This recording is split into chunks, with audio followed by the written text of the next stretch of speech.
start there, I want to kind of give you what we're going to be looking for. And I was intrigued by this thought on last week, how um, God's glory is actually in between. His glory can get in between us and our enemies. And so, if I were going to title the message, I would title it, When You Move, I Move. When you move, I move. That there is this concept of God where His glory can be in front of you, His glory can be in between you, and it can be above you. So God, in a sense, positions Himself in our lives according to how we move. When we move forward in life, God adjusts His positions for our victory.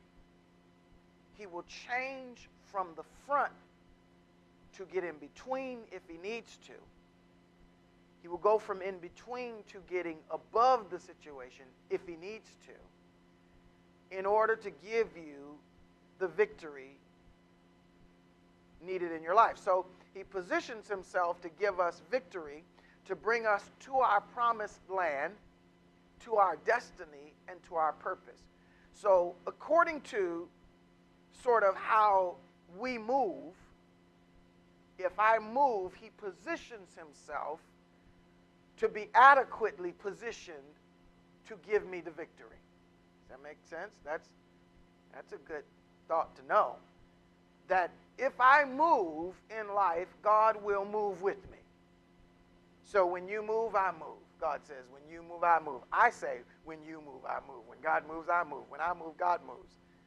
So in this passage today, we're going to analyze, or at least look at the depth of this captivity of God's people who were captive to the Egyptians under Pharaoh for 416 years or so. So for over 400 years, they were captives. So they were captive for correction. They were captive because God was teaching them. They were captive because they were getting to know God. They were captive for various reasons, but God brought deliverance. So I want you to understand then that this concept of captivity is the longest period where God's people are in captivity. There's another 70 years that comes later on where they're in captivity to Babylon.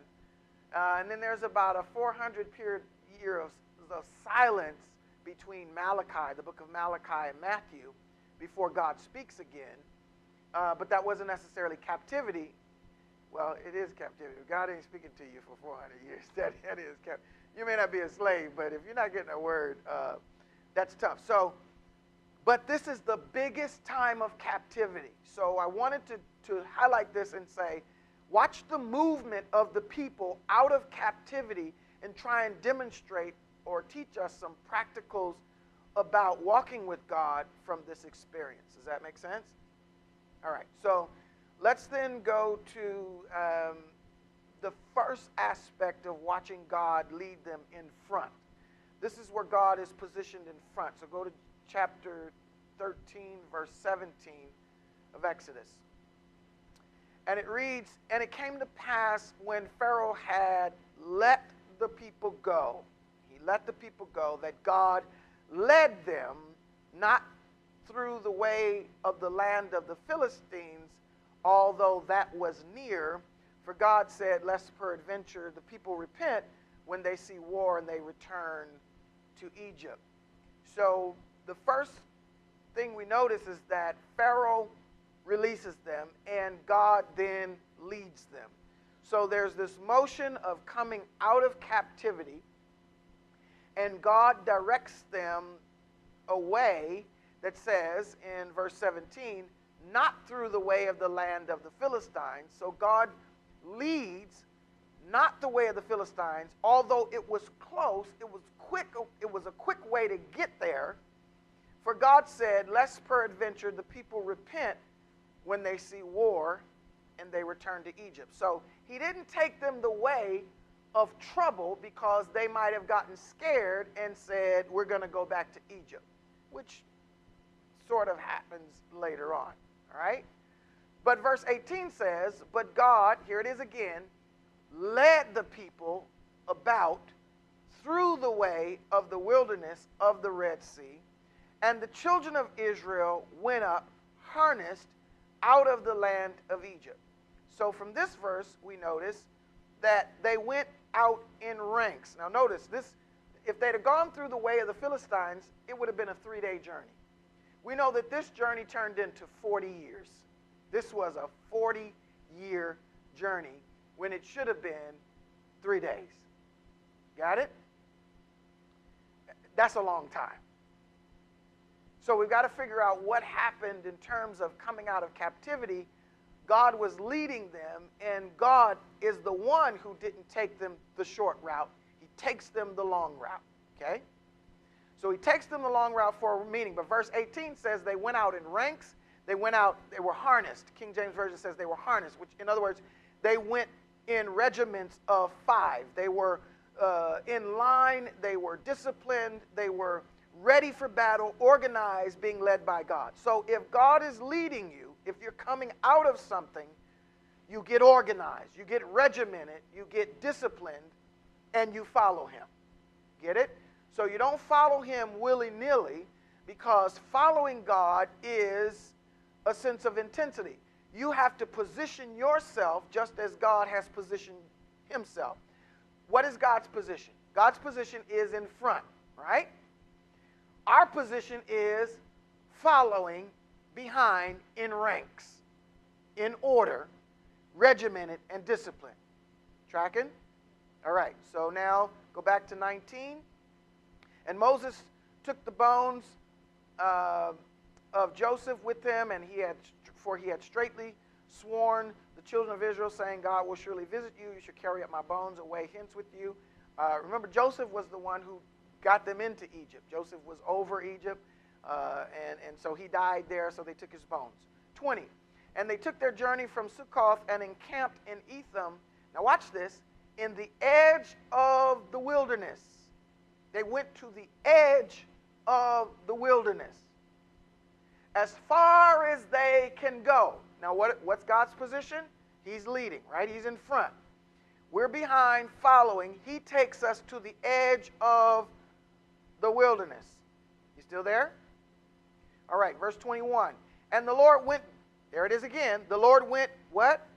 Before them by day in a pillar of a cloud to lead them the way, and by night in a pillar of fire to give them light to go by day and night. So watch this then. So God takes the form of a pillar. He becomes a pillar of a cloud, and he becomes a pillar of a fire to do what? He's still leading in front, right? So the cloud by day out in front. So watch this. Not only does God lead, but not only does God position himself in front, but he makes himself visible in the form of a pillar to where you can track him. Watch this. So he takes the form, now watch this, it's only one pillar. It's not a pillar of a cloud and a pillar of fire. He is the pillar of cloud by day. He, the same pillar, changes into the fire at night. So God is both cloud and fire in front while we're following. Tracking? All right. So, verse 22. He took not away the pillar of the cloud by day, nor the pillar of fire by night from where? Before the people. So he's out in front. He's positioned to take the people into their promised land. All right? So, and that's the thing we have to remember. Like, well, where are you headed? Where are they going? Where was Pharaoh letting them go? You don't see it in the text, but they were going to the promised land. They were going to the wilderness to worship God. They were going to get their relationship with God apart from slavery under Egyptians. This was the time where we were going to go, actually be able to have our own land, be able to serve our own selves, know God personally, Him be our God, we be our people, build our own houses, do our purposes, be in our destiny. That's where they were headed. So God was taking them to the place that was going to be best suited for them. I like that. Is that your destiny? Where you going? The place that is, God take me to the place that is best suited for me. Amen. So when He does that, He gets out in front of you. And He takes a form that is visible for you, so you don't have any excuse. You say, I didn't see, I didn't know. Well, I was a cloud by day, I was fire by night. I never left you. There's no reason you should not be able to get to the best place that is suited for you. You got it? If you're in a miserable place, if you're in a place of anxiety, distress, and lack of peace, you are not following God. Get it? His goal is to direct you. What does Proverbs say? Trust in the Lord with all your heart. Lean not to your own understanding, but in all your ways acknowledge Him, and He will what? Direct your path. Okay? So, let's go into 14. So that's the in front. Now let's talk about how God gets in between. God gets in between. So, the Lord spake unto Moses, verse 1, 14 verse 1. The Lord spake unto Moses, saying, here's the first command. The first command God gives to speak to the children. He only gives two. Speak unto the children of Israel that they turn back and encamp from Pi-hahiroth between Migdol and the sea over against Baal-zephon. Before it shall you encamp by the sea. Now remember at the end of 13, He took them to the edge of the wilderness, right? So now verse 2 in chapter 14 says, tell them to turn back from where I led them. Watch this. He leads them out to the edge of the wilderness and then tells them, turn back and get, verse 2 says, between Migdol and the sea, over against Baal-zephon, before it you shall encamp by the sea. You with me? All right, so the first command is turn back. So God told Moses, tell the people to camp in between Migdol and the sea. The wilderness and the sea. Camp in front of, watch this, when you get to the sea, can you go any further? Nowhere to go. So why would God say, if He's leading me to the best place suited for me, why would He take me to the edge of the sea? In other words, take me to the end as far as you can go intentionally, as if we're turning back. He says, turn back, and then He leads me to a dead end. So now they're in between the sea and Migdol. So if I, watch this, if I change my position, if I'm now in between, what does God have to do? He has to go from being in front now to being where? In between. Watch this. He will change His position based on my position to get me to my best, to the place best suited for me. You still with me? So let's go back to the text. Verse 3 says, for Pharaoh will say of the children of Israel, they are entangled in the land, the wilderness has shut them in. It looks like we're trapped. So remember, Pharaoh is the one they left from. That's your enemy. That's the one you're running from. That's the one you're getting away from. That's the one God is taking you away from. Verse 4, and I will harden Pharaoh's heart that he shall follow after them, and I will be honored upon Pharaoh and upon all his hosts, that the Egyptians may know that I am the Lord, and they did so. So they obeyed him. Now, here's what happened. Pharaoh thought that they were confused, and it looked like they were confused. Where they went out to the edge of the wilderness, then God said, turn around, they stuck at the sea. So it looked like Pharaoh said, they don't know where they're going. They don't know what they're doing. So Pharaoh says, let's go get them then. Tracking?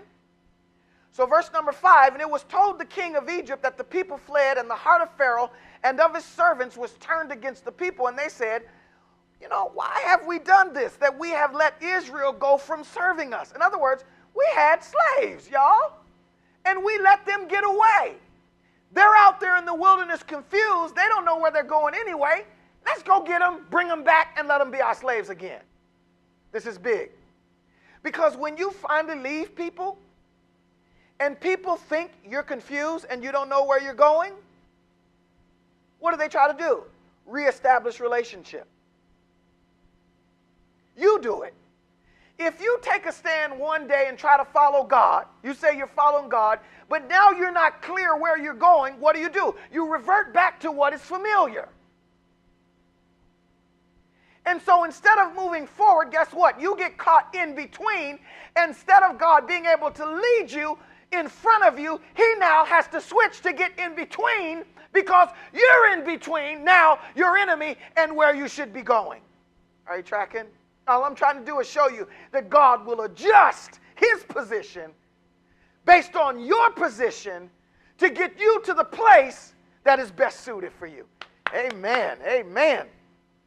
So verse number 6 says, he made ready his chariot, took his people with him, and he took 600 chosen chariots and all the chariots of Egypt and captains over every one of them.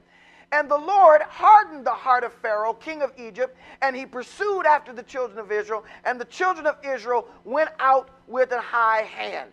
Okay? So they went out with, they had riches, they had goods, they had stuff they took from Egypt. Verse 9.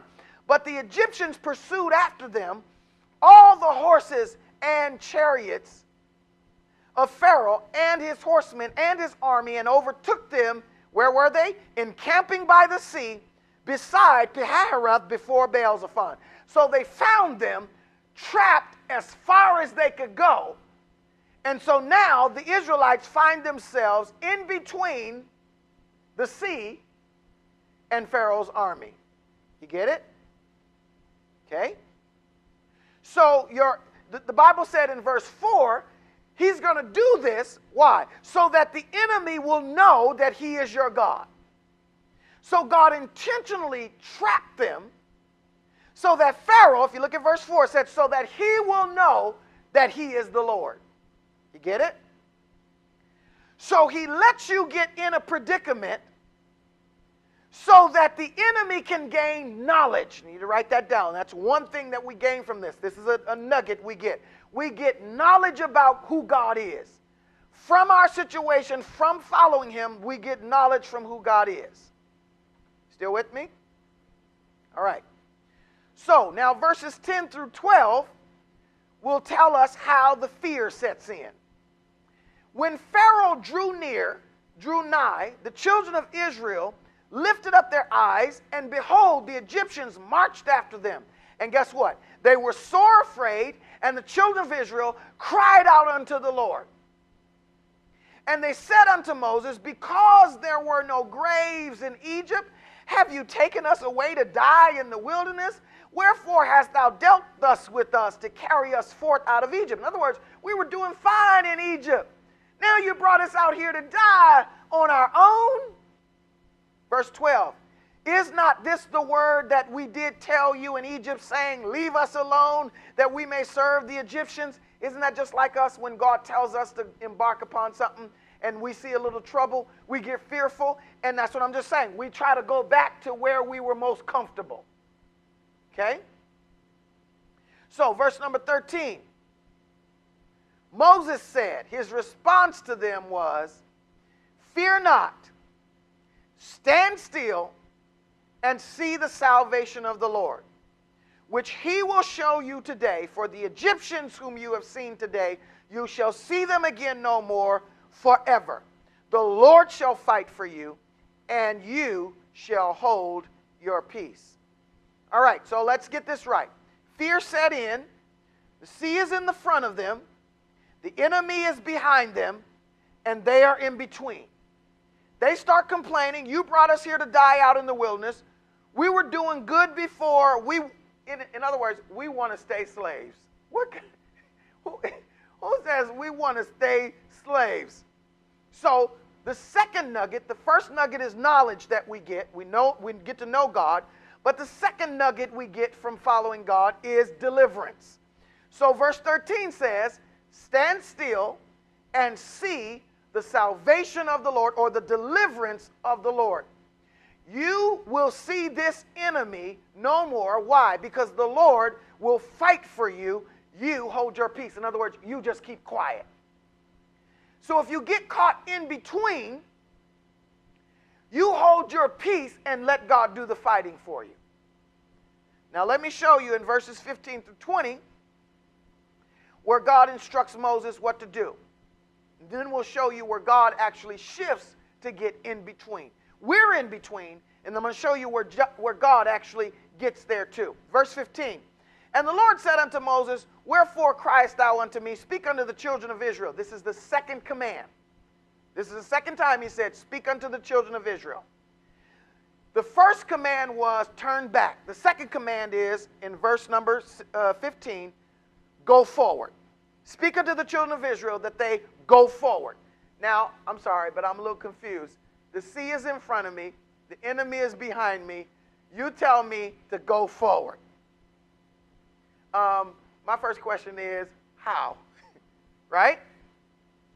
But this brings about the concept of understanding God's deliverance.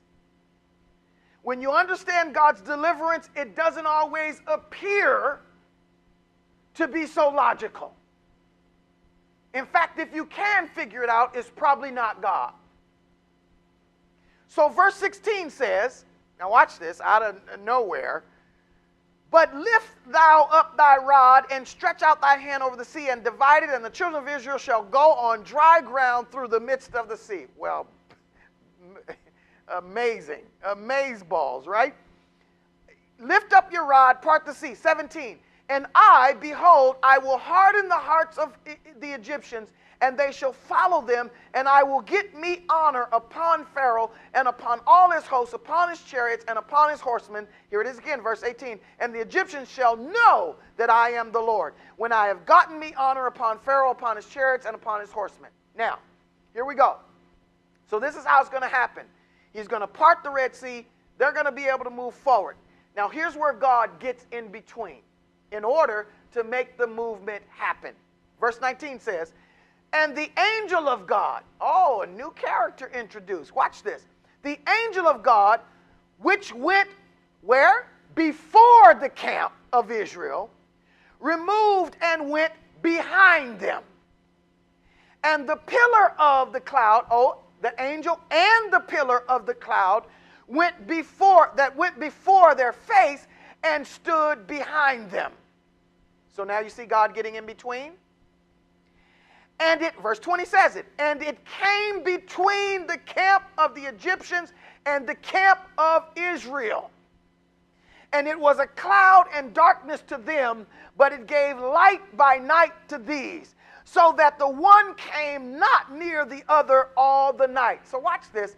So the angel gets in between the enemy and Israel and takes the form of the cloud.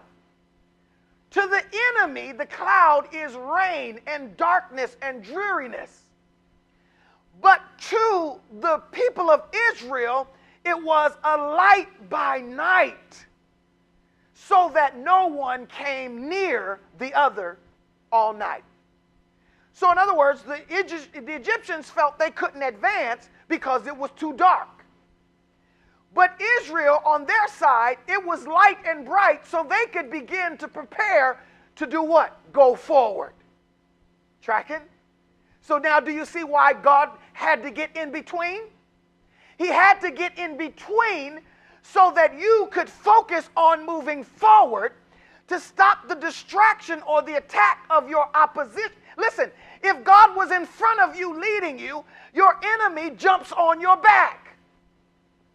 Do you get what I'm saying? This is amazing. That God intuitively, logically, metamorphically changes his position to protect you. Why? So you can move forward. Whew. He will get in between your trouble and cloud their vision or ability to get to you. So you can focus on getting to the best place suited for you. Isn't that amazing? So verse 19 said the angel of God went and the pillar. So they not only have the pillar, but they have the angel. They have two representatives of heaven saying, we got you. Go ahead and get yourselves together. They're just running the block. We're going to go ahead, get your stuff ready. Get your stuff ready. Now, they have to trust God because they're talking about move forward, but the sea is in front of them. So guess what? When Moses raises the rod and they see the waters parting, then they begin to walk through. Now watch this. They had to move first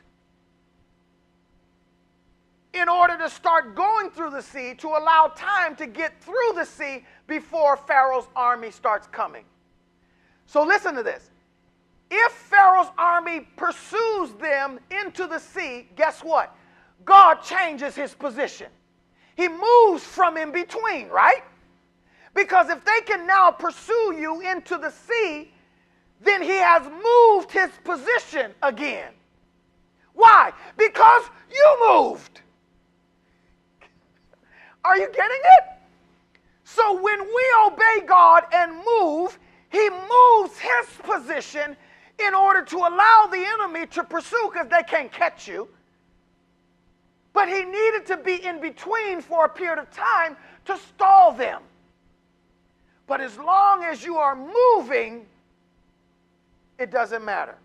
All right, so you still with me? All right, so now then, God moves from being in between to being on high. You get it? So he goes from being in front to being in between. And now when the enemy is pursuing you and you're moving forward, guess what? He goes to the bleachers or to the tower and he oversees the scenario so that he can intervene at certain points. You get that? I'm going to show you in the text. So he moves from in front to in between to now he's on high. Now here's a little tip for you. There's no need for God to be behind you if you have no enemy pursuing you. Correct? No need, right? Why would God get behind me if his goal is to lead me and there's no enemy pursuing me? There's no reason for God ever to get behind me. So if God ever gets behind me, it is because an enemy is pursuing. Right? God doesn't need to be behind you to protect you if nobody's following you.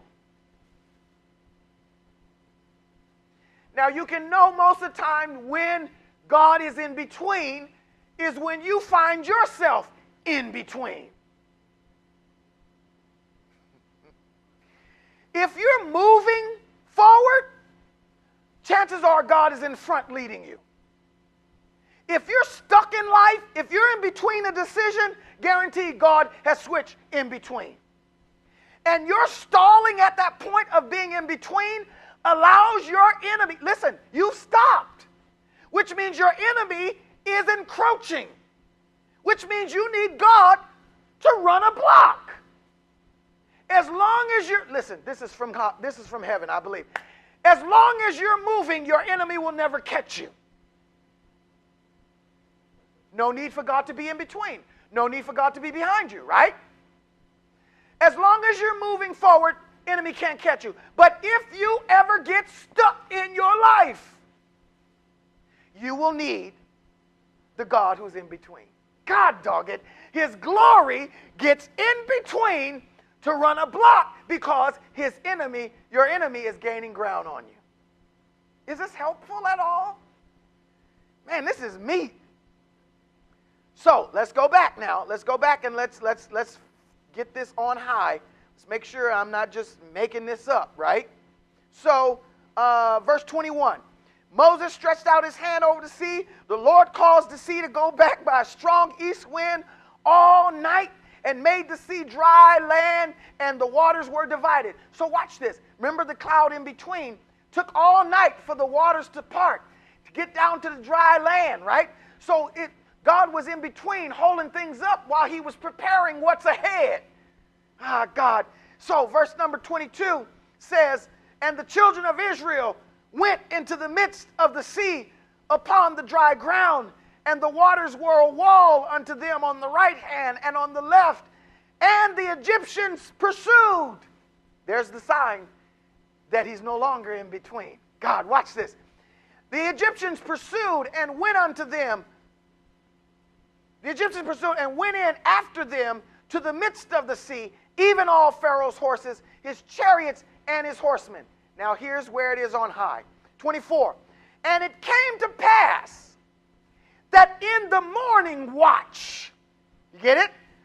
The Lord looked unto the host of Egyptians. And the word really means that he looked from on high. He looked down, or it's the concept of he hung over the banister to see what was going on down there. That's the concept of the Hebrew word. So the term 24 now shows that at last night he was in between. But on the morning watch, he's looking over the banister. He's on high. Do you get it? And what's happening, Shauna? What's happening? The Egyptians are pursuing, they are following God's people into the midst of the sea. Now watch this. This is interesting. Because isn't it true that sometimes your enemies ride in on the miracles that you receive? Come on, y'all. That the stuff God does for you, because the enemy is in pursuit, they experience the miracles and the blessings God. So, listen, the first nugget we took was knowledge. The second nugget we take is deliverance. That at some point we experience deliverance from this enemy. This enemy won't always be able to experience your miracles and blessing. That will change. So now watch verse 26. Verse 25.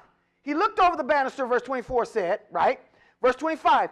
He took off their chariot wheels, that they drave them heavily, so that the Egyptians said, watch this, let us flee from the face of Israel, for the Lord fights for them against the Egyptians.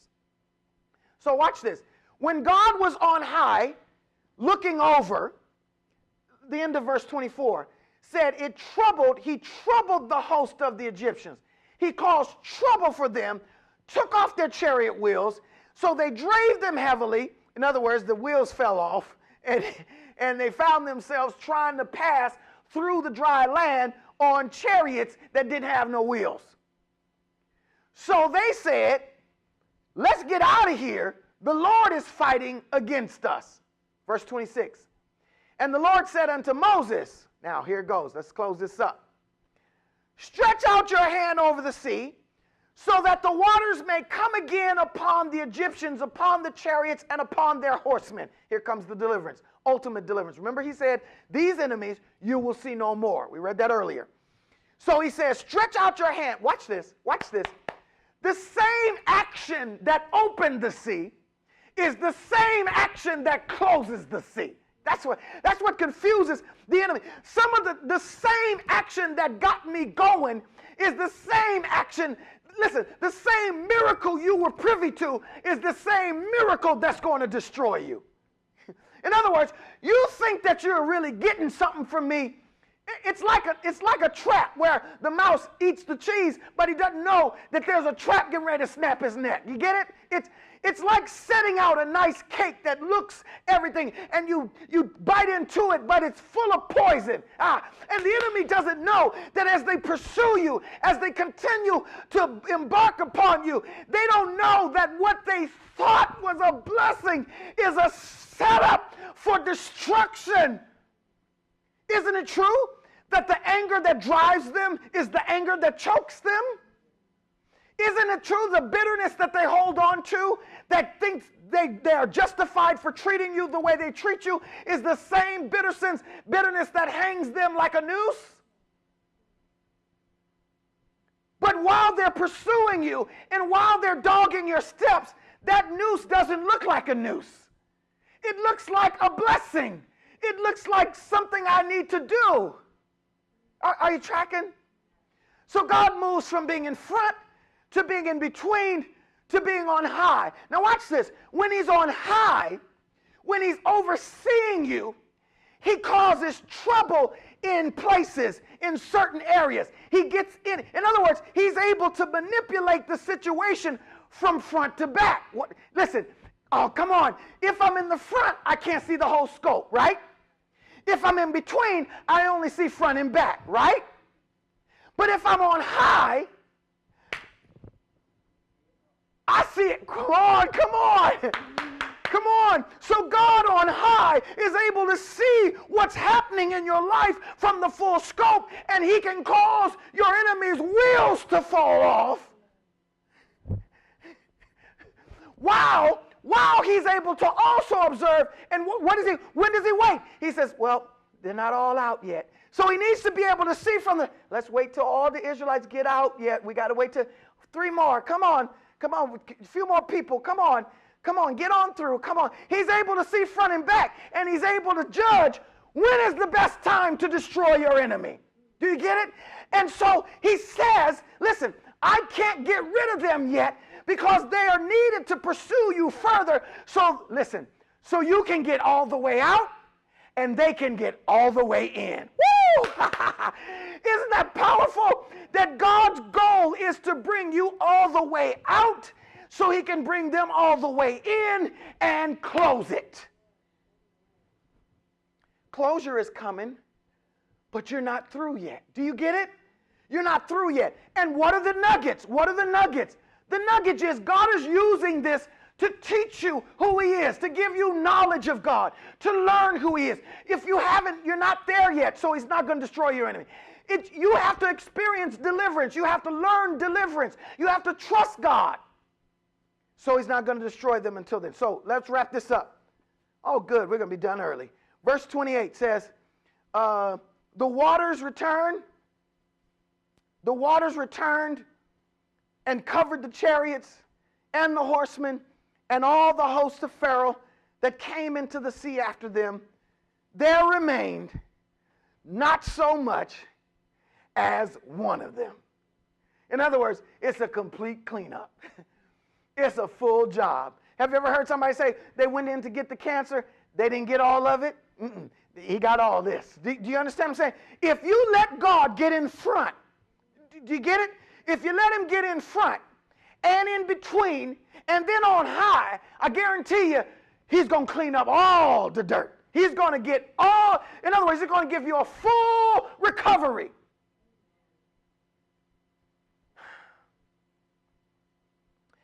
So the last nugget is this, you guys, because this is where you have to play this role. The last nugget then, look at verse 29. Listen, the enemy was drowned in 28, but, verse 29, the children of Israel walked upon dry land in the midst of the sea, and the waters were a wall unto them on the right and on the left. Verse 30, thus the Lord saved Israel that day out of the hand of the Egyptians, and Israel saw the Egyptians dead upon the seashore. Watch this. Watch this. So they washed up on the seashore. What was chasing me is now laying dormant, flat, and dead on the seashore that I'm victorious on. Isn't that? Okay. Now, here's the third nugget, 31. And Israel saw the great work which the Lord did upon the Egyptians, and the people feared the Lord and believed the Lord. So the third nugget is trust.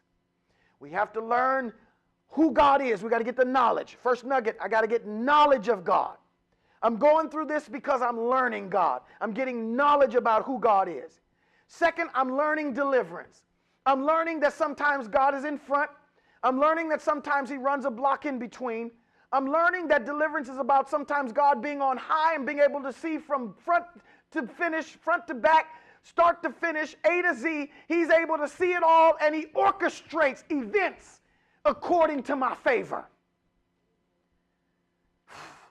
That's what deliverance is about. Do you get it? And my goal, my third nugget is to trust him. Listen, 31 said, when they saw the great work, they finally, listen, earlier we read they feared the Egyptians. But now what do? They fear the Lord. He changed their position from fearing your enemy to fearing God. If you ever been in enough stuff long enough, I recall when every time you get a phone call, scared. Every time a letter will come, scared. Every time someone comes, scared. Oh, what is this? Oh, what is this now? Scared to check the mail. You don't have to say amen or raise your hand. But I know people who don't check the mail but once a week or once a month. Why? Because they don't want to deal with it. Scared from it. Now we move from being scared to being fearing the Lord. In other words, if something does come, I know God has got me. I fear him more than I fear that. And I believe him. So now I've come to the point of trust. Tracking? All right. So, the moral of today's lesson and story is very clear now. When you move, I move. Glory in front. Glory in between, glory on high. Get it? So when I move, he moves. When I stop, that's a movement, still a movement. I stop, he moves. He gets in between. When I get going again, when I trust him and believe, when he says cross the sea, that he says he's going to part, and I start moving again, you call the angels, get the pillar ready, let's go, change position, shift, move, and that's what there's a shift in the atmosphere, and that's what happened. I played a little portion of that song called Shifting the Atmosphere. That's what that song was. It was instrumental, but it was a little, you can hear the words underneath a little, but that's what that means. There's a shift in the atmosphere. That means we're about to move. And what do you tell your kids when you're getting ready to go? What do you tell them? Get your stuff together. Get ready. We're getting ready to move. Let's go. It's time to go. And there's a shift in the house starts shifting, right? Come on, y'all. There's a shift. And when God starts telling you there's a move he's about to make in your life, you've got to see God shifting on your behalf. In other words, if he gave you the new job, it's a new position, then he's going to shift to make sure the job is most suitable for you. All right, so he positions himself to give us victory, to bring us to our promised land, destiny, and our purpose. He positions himself to give us victory, to bring us to our promised land, destiny, and purpose. Through our experiences, God takes us different ways to give us these three traits. So he takes us ways that don't make sense. He takes us to the edge of the wilderness. He takes us to the end of the sea. He puts our enemy right up on our heels. Why? So we can learn knowledge, deliverance, and trust. Get it? Say this with me. In front to guide. In front to guide. In between to protect. And on high to deliver. So when you move forward in life, listen, if you're going towards something, it's a new place. It's new people. So if you aren't experiencing anything new at all, you are not moving forward. Period. If you're moving forward, you're going to cross new terrain. You're going to see new places. You're going to meet new people. You're going to do new things. But if you're stuck, you might have the God with the glory that's in between. And God never sent them to the sea to stay there. At some point, he was going to perform a miracle, and he's got a miracle that he's waiting to demonstrate to you if you can believe him. But as long as you're stuck there, same friends, same people, same job, same scenario, same spiritual state, Same emotional response. You react the same way. You haven't grown. You haven't changed. You're still bitter. You're still cantankerous. You're still selfish. If you haven't moved forward, you're stuck, and you have the God of the in-between.